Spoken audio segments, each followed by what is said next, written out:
Hola, ¿qué tal amigos de Solo Hazlo? Pues esta tarde, Jai, Hari, muchísimas gracias por recibirnos en tu casa, en tu hogar. No, Y pues nuevamente, casa de todos. Nuevamente gracias y quisiera comenzar esta charla preguntándote quién es Jai Hari Singh. ¿Quién soy? ¿Qué pregunta? Pues me es muy difícil poder contestar esa pregunta con humildad, pero voy a tratar de hacerlo. Soy un ser humano, nací en Francia. Mis papás eran maestros mandados por el gobierno francés a muchos países. Viajé mucho, me dio una apertura hacia muchas culturas. Viví en Australia, en Grecia, en Austria, en Inglaterra, y viajamos mucho. Y eso, después de mis 4 años de estudio en Francia,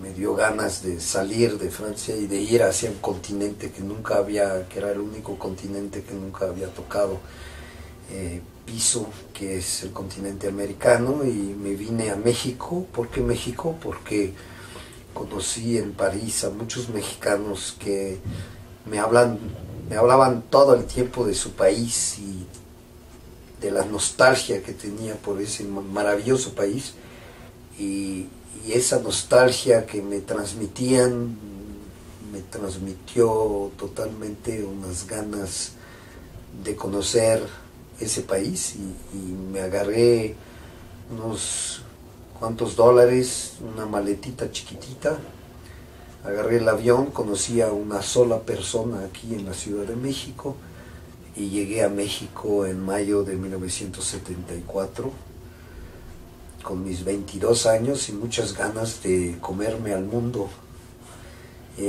Pensaba que iba a seguir viajando hacia América del Sur. Cuando me despedí de mi abuela, que tenía en ese entonces más de 80 años, me dijo: te vas a las Américas. Para ella nunca había salido de Francia, y como era muy coda y era rica de la nada, era una costurera que se hizo muy rica comprando casas y vendiendo casas, me dio una tableta de chocolate como regalo de despedida. Fue la última vez que la vi.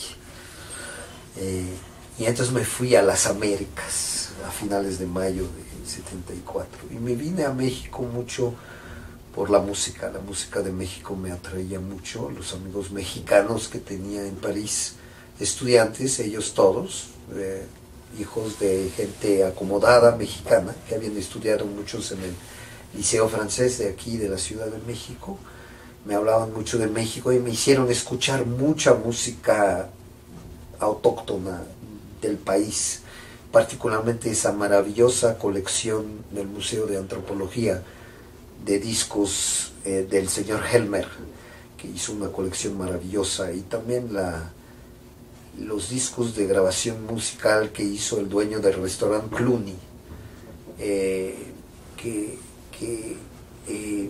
grabó varios discos, Serge Rotorman, en la Selva Lacandona y en Hidalgo y en Veracruz.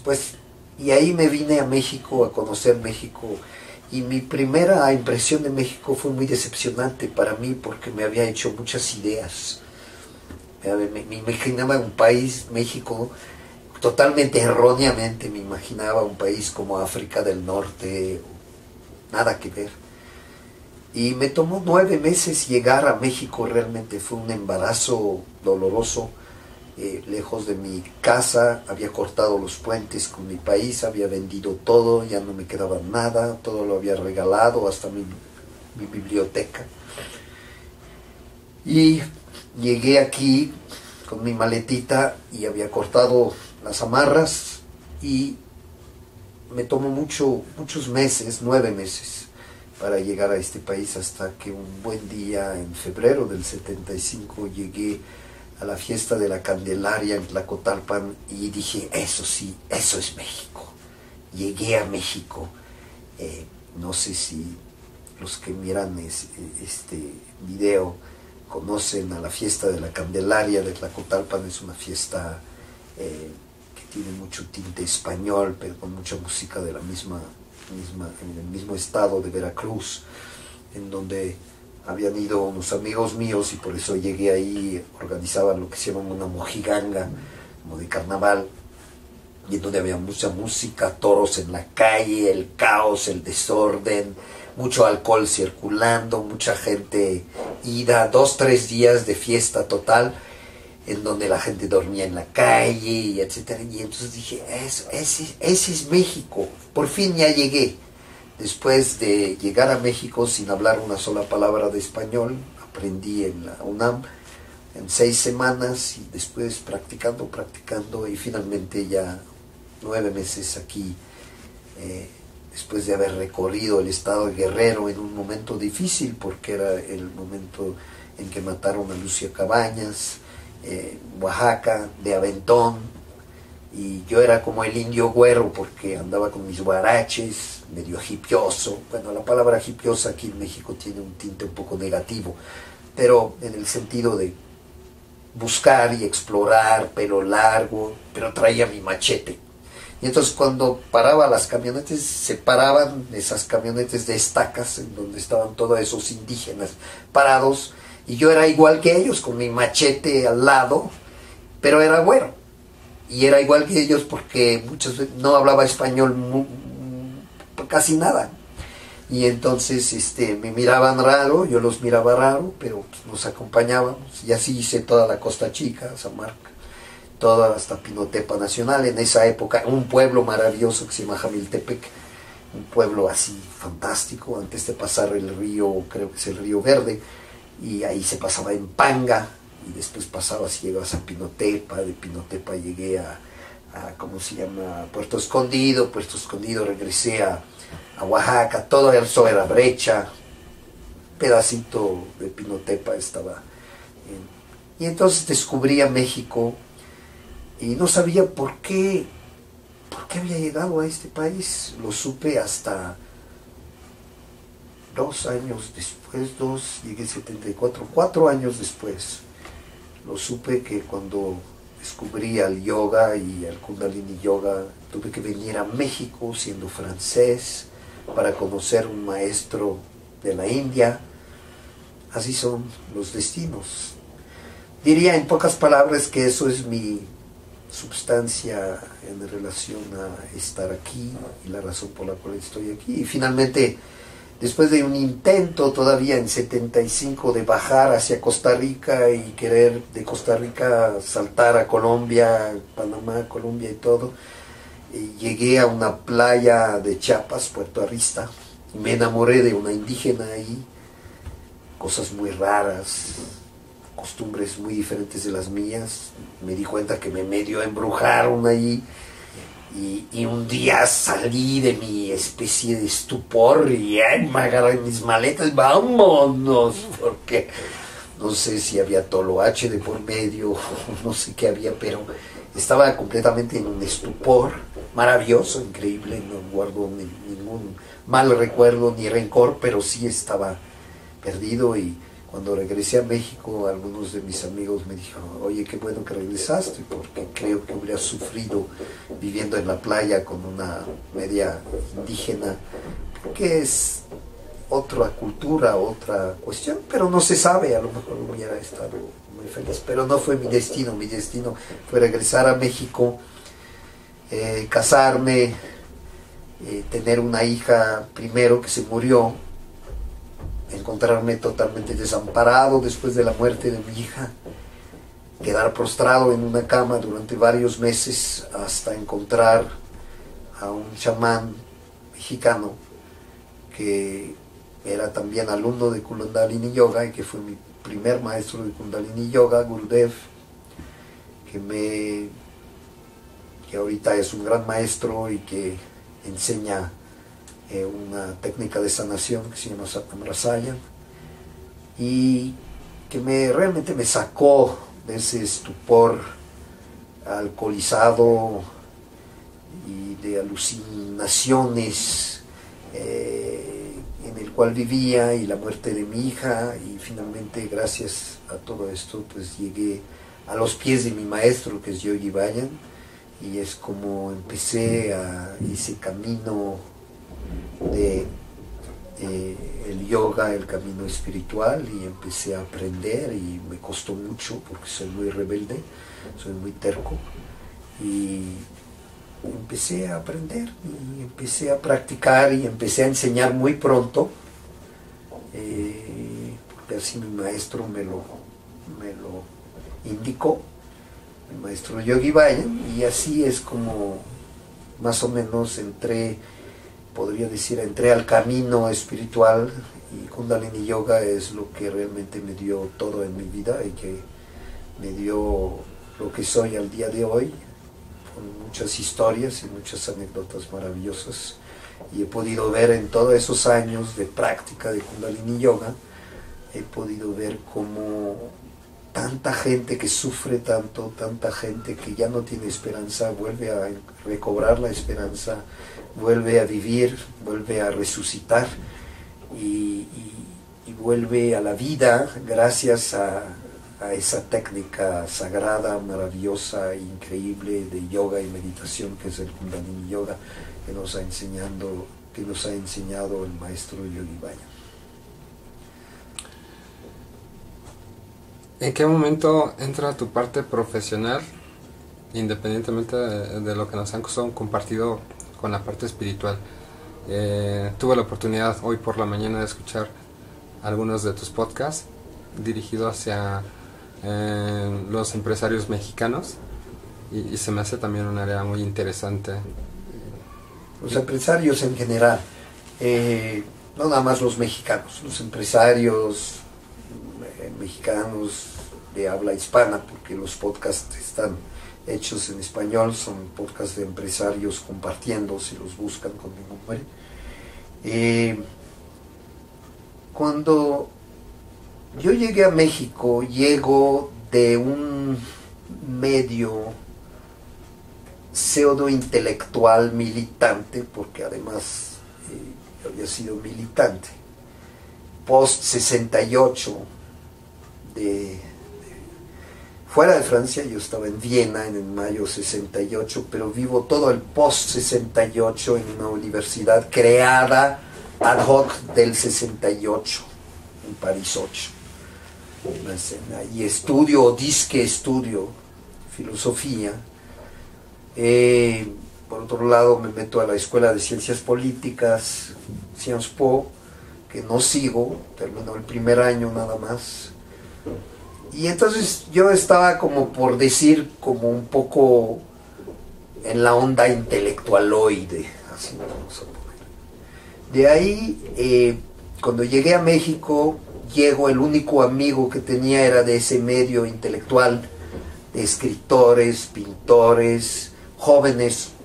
Yo tenía 22 años, alumnos de Ramón Chirao, de Octavio Paz, de Juan García Ponce, de Tomás Segovia, de toda esa generación que se ha llamado la generación de la Casa del Lago, o algo parecido. Y llego en ese medio también muy intelectualizado. De hecho, empiezo a trabajar más bien en la cuestión de la universidad, enseño en la universidad, trabajo en teatro como asistente de otro gran director, genio pero loquísimo, Juan José Gurrola, y trabajo en ese medio intelectualoide que consumía una cantidad de alcohol que no te quiero mencionar, terrible. Y durante varios años estuve en ese medio. Con Juan José Gurrola hicimos cosas muy exitosas y también fracasos enormes. Pero cuando se muere mi hija, como les cuento ahí, empiezo a decir qué onda, qué está pasando. Y cuando empiezo a practicar Kundalini Yoga, cambio completamente mi cuestión profesional. Había estado en la universidad, fui maestro en la Universidad Nicolaita, Y a partir del momento que empiezo a hacer yoga y empiezo a tener familia, porque de ahí tuve otra hija que sí nació y gracias a Dios ya es mamá de mis nietos, empiezo a decir, pues hay que ganar dinero en la vida, porque hacer teatro que te pagan con cafecito de olla con canelita, me acuerdo en el Teatro Santa Catarina, y cosas así, no puedes sostener una familia, ¿no? Entonces me metí un poco a los negocios y también a toda la onda que era muy de pioneros en ese momento. Mi vida ha sido muy acompañada de ser pionero en muchas áreas. Y en ese momento lo que éramos pioneros era toda la onda del mercado naturista, de las primeras tiendas naturistas, de las tiendas vegetarianas, de los productos naturales y todo. Y entonces empecé a producir granola y empecé a volverme pequeño empresario. Y de ahí, para no aburrirlos, me fui a vivir a Guadalajara. Tuve 2 hijas más, tuve en total 3 hijas. Estuve en el negocio de los productos naturales hasta 1992. Época muy difícil, porque fue la época del pacto entre 1989 y 1992. Como pequeño empresario sufrimos muchísimo, pero aprendimos muchísimo. Fue una época terrible, una época en donde la inflación llegó en 87 al punto de 200% anual. Tú tenías que tener 2 teléfonos, siempre uno cuando comprabas, otro que vendías, porque si comprabas y guardabas en inventario, tenías que vender, no podías dar crédito muy largo, porque entonces te pagaban mucho menos de lo que te permitía volver a comprar, etc. Bueno, es una situación, pero es una situación que yo le doy gracias a Dios también de haber aprendido, porque me enseñó a tener mucha flexibilidad, mucha versatilidad en los negocios, y de ser muy rápido y de entender las cosas rápidamente, porque tenías que ser rápido, casi como una especie de trader en la bolsa, ¿no? En donde compras, vendes y tienes que moverte rápido. Pero era muy difícil y además en esa época tampoco el gobierno, tampoco la situación económica del país te permitía como pequeño empresario tener mucho éxito. En esa época manufacturaba salsas y troné. Quebré en 1992, perdí todo por primera vez en mi vida, porque vuelvo yo a pasar en otro momento, pero esa vez fue realmente la crisis económica, mi incapacidad como pequeño empresario de aguantar la crisis. La aguanté del 87 al 92, pensando siempre ya se va a acabar, y nunca se acababa. Congelaron los precios, tenías que vender a los supermercados con precios congelados, los proveedores te subían de todos modos los precios, tenías que cambiar los envases para poder cambiar tu lista de precios. Era muy complicado, pero una gran escuela, una escuela maravillosa. A partir de ahí vi que como empresario no iba a poder seguir por la situación y por cómo había pasado las cosas, y entonces se me presentó, para no entrar en detalles, la posibilidad de entrar como gerente de capacitación en una empresa rarísima que hacía cosas rarísimas. En esa época era rarísimo, que se llama Redes. Y yo no venía para nada del lado tecnológico, pero como que mi nariz y mi intuición me decía que tenía que aprender de la tecnología, que el mundo futuro era las tecnologías. Y entonces en Guadalajara todavía pedí una beca al gobierno francés, otra media beca al Tecnológico de Monterrey, que me la dio, por cierto, y tomé un diplomado de tecnologías de cómputo y de redes. Y fui muy buen alumno, fui el segundo mejor de la... Yo no sabía usar una computadora en ese entonces, aprendí a usar computadora, y la única materia que no tuve 10 fue en redes. Tuve 9. Y de ahí entonces tuve la oportunidad de entrar a una empresa maravillosa que era dirigido por un gran gran visionario Alfredo Sánchez Alcántara, y tenía 12 empleados. Había traído unas cajas que se llamaban enrutadores en su coche de Cisco, que todavía era una empresa que en esa época, si no me equivoco, vendía $80 millones al año, Cisco. Y representaba, iba y explicaba a los bancos que tenían ya que unificar sus sistemas, hacer que un sistema pudiera hablar con otros. En el momento justamente que lo que se acababa de hacer es que la banca que había sido nacionalizada se volvía a vender a la iniciativa privada, y entonces había que poner los bancos a hablar entre sí, y todo el mundo de internet empezó ahí, y de ahí, de gerente de capacitación, llegué a ser director de los 8 directores que tuvo Reduno, una empresa súper exitosa, un caso de negocios, porque pasamos en ese año que entré, la empresa había vendido $900,000, y cuando me salí de ahí en 97 ya vendíamos $142 millones, o sea, en 5 años, en un momento de crisis. Acuérdense los errores de diciembre de 94, es el momento en que Carso Telmex compra la empresa Reduno, la mitad nada más, y tenemos una aventura maravillosa. Y quiero decir que toda mi escuela de gran empresa la aprendí ahí, en esos 5 años. Aprendí muchísimo. Yo ya practicaba mi yoga. En esa época no enseñaba clases porque no tenía tiempo. Era muy demandante ser director de una empresa pujante que duplicaba sus ventas cada año. Y a pesar de la crisis, que duplicó sus ventas en pesos, una empresa maravillosa, increíble, y ahí aprendí y tuve con la empresa, y gracias a la gran visión del director general de esta empresa y dueño de la mitad de esa empresa, con otro señor que también es un señor muy interesante que se llama el doctor Jesús Sotomayor y Padiano, aprendí todo lo que tenía que aprender a nivel empresarial. Me ayudó muchísimo. De ahí salté a 2 puestos ejecutivos, de alto ejecutivo, primero en una empresa chica, Telefónica Mexicana, y después en Telefónica como director regional. Y después de esto decidí dedicarme por un lado a la consultoría, donde no me fue tan bien, y al yoga, donde me fue muy bien.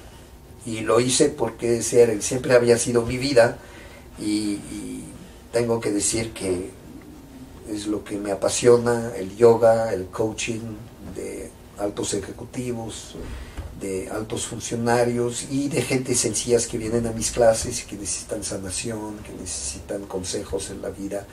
Y me da mucho gusto estar en ese programa que Víctor, al cual Víctor me invitó, que se llama Solo Hazlo, porque de eso se trata, solo hazlo. Es nada más darte ese espacio de que tú tienes la capacidad de hacer lo que tú te propones hacer, porque eres un ser infinito, y como ser infinito es nada más que tú te pongas una viabilidad y un sueño que tú quieras cumplir. Lo único donde tú tienes que ser muy cuidadoso es que no te comas el mundo de un solo puño.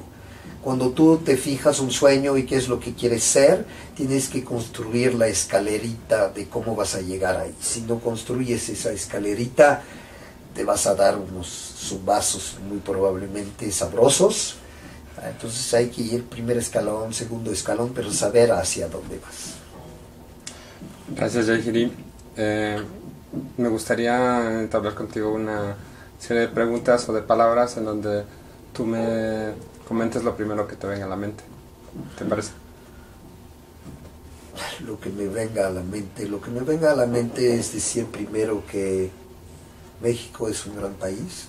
México es un país de la devoción, es un país del amor, pero es un país también con muchos problemas reales que se deben principalmente a que todos, como todos los países, tienen sus problemas, pero aquí vivimos y de esos tenemos que hablar, porque es muy fácil estar aquí y hablar de lo que pasa con el vecino. No, hablemos de lo que nos toca a nosotros.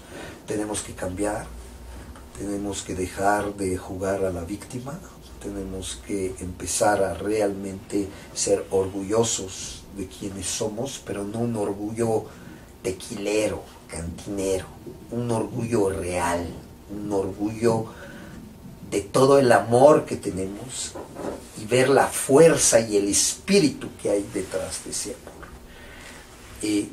El verlo en un chispazo es muy fácil. Lo más difícil es sostenerlo. Y sostenerlo lo vamos a lograr solamente si logramos tener una cierta disciplina. Y aquí en México hay dos cosas que no nos gustan. Uno es la disciplina y dos es la autoridad. Esas dos cosas no nos gustan. No queremos que nadie nos diga qué es lo que tenemos que hacer, por un lado. Y por otro lado, no nos gusta tener disciplina. Para la cuestión de la disciplina, les digo la manera de resolver esto, porque yo creo que no es nada más en México. En todo el mundo nadie le gusta la disciplina. ¿Quién le va a gustar la disciplina?